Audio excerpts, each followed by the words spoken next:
that night ni say winning album of the year na yen ko be one I say me home video be some flex I'm sorry or be in some say e ba ne sen sort of I say ko for engine di say who deserve this album of the year now winning at the end of the day I believe everybody's entitled to the opinion. Like I've said this several times. Time I made from 2019 I mean winning till this year, there are a lot of people who weren't happy as well. They felt like I deserve so many things I didn't take. It's just the same way that when I won this, my brother also has his fans who also feel like he deserves it. And it's normal. I love Black Sharif. I love his album. Like, I bump it back to back.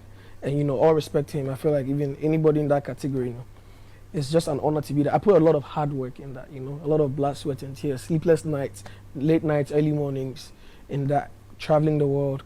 And I had an amazing year with a 5-star album. Like, I went on a world tour, like a first proper Ghanaian world tour. I did 9 states in America, 11 in Europe, went #1. You understand what I mean? Came back, done Promised Land, the biggest I've ever done. So these were goals I set for the 5-star album. So for that to go that way,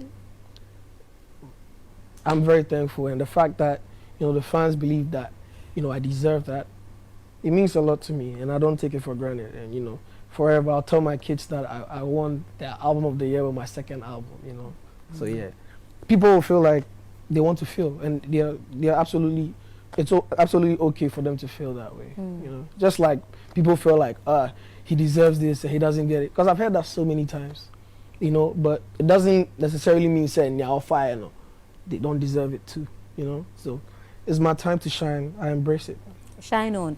And that's it.